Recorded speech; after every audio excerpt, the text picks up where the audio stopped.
Сәлеметсіздер ме, құрметті оқушылар? Мен Талдықорған қаласы номері 16 орта мектеп гимназиясының биология пәні мұғалімі Болатбаева Әйгерім Нұрсұлтанқызы. Біздің бүгінгі сабағымыздың тақырыбы гүлдің құрылысы, тозаңдану түрлері, қосарлы ұрықтанудың биологиялық маңызы. Сабағымыздың мақсаты өздігінен және айқас тозаңданудың салыстырмалы артықшылықтарын сипаттау және гүлді өсімдіктердегі қосарлана ұрықтанудың маңызын сипаттау. Өздеріне белгілі балалар, өсімдік мүшелері екі топқа бөлінеді: вегетативті және генеративті. Вегетативті мүшелерге өсімді мүшелерін жатқызамыз. Оларға тамыр, сабақ, жапырақ, өркен жатады. А генеративті мүшелер бұлар көбею мүшелері. Оған гүл, жеміс, тұқым жатады. Біз бүгін сендермен гүлдің құрылысымен танысамыз. Гүл жабық тұқымды өсімдіктердің көбею мүшесі.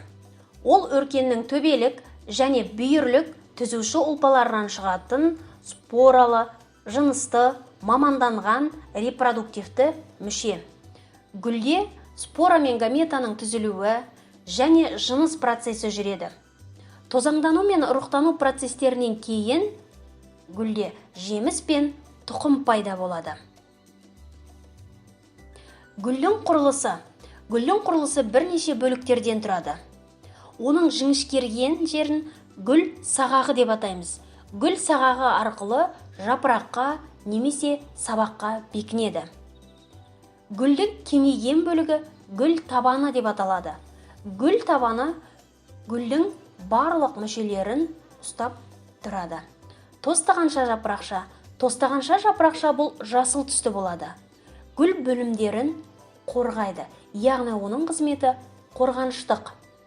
Күлте жапырақша, өздерің көріп тұрғандай, күлте жапырақша гүлге әртүрлі түс береді.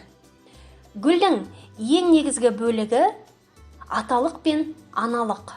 Аталық пен аналық көбеюге қатысады. Аналықтың құрылысына келетін болсақ, аналық аузы, мойны және жатыннан тұрады. Аталық жіпшеден, тозаңқаптан және осы тозаңқаптың ішінде ұсақ, майда, көптеген тозаңдар болады.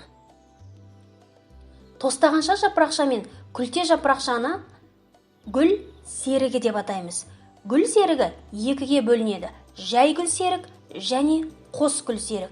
Жай гүл серік деп отырғанымыз тостағанша жапырақшалары болып, күлте жапырақшалары болмайды. Ал қос гүл серікте күлте жапырақшада, тостағанша жапырақшасы да болады. Жаңа айтып өткеніміздей, аталық пен аналық гүлдің негізгі көбею мүшесі. Аталық тозаңның аналықтың аузына түсуі тозаңдану процесі деп аталады. Тозаңдану екіге бөлінеді: өздігінен тозаңдану, айқас тозаңдану. Өздігінен тозаңдануды автогамия деп атаймыз. Ол бір гүлдің өз аталық тозаңы сол гүлдің аналығының аузына түсуі. Бұның артықшылықтары: көп энергия жұмсамайды, уақытты үнемдейді, сыртқы факторларға тәуелді емес. Кемшіліктері: жаңа белгілер пайда болмайды, яғни биоалуан түрлілік жоқ. Айқас тозаңдануды аллогамия деп атаймыз. Бұл бір гүлдің аталық тозаңы екінші гүлдің аналығының аузына түсуі.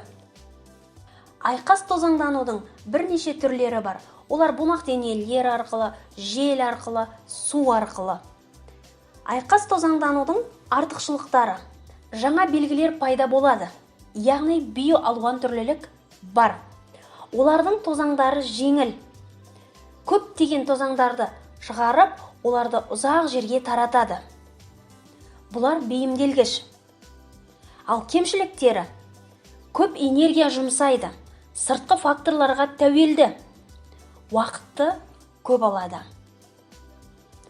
Тозаңданудан кейін ұрықтану жүреді. Тозаңдану болмаса, өсімдік жеміс бермейді.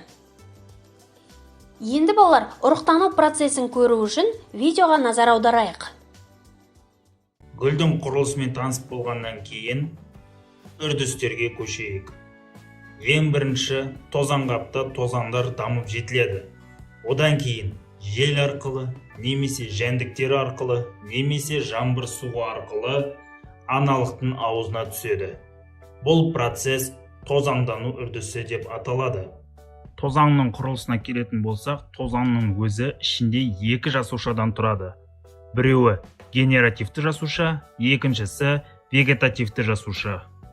Вегетативті жасушадан, яғни дене жасушасынан ұзын тозаң түтігі түзіледі. Ал генеративті жасуша бөліну арқылы екі спермид түзіледі. Көріп отырғандарыңыздай, тозаңның түтігі бойымен екі сперми аналықтың жатынына қарай бағытталуда. Аналық жатынның өзі аналық тұқым түйіннен тұрады. Егер де құрылысына назар аударсақ, тозаңның кіреберісі, синергиттер, жұмыртқа жасушасы, орталық жасуша, антиподтар және ұрық қабынан тұрады.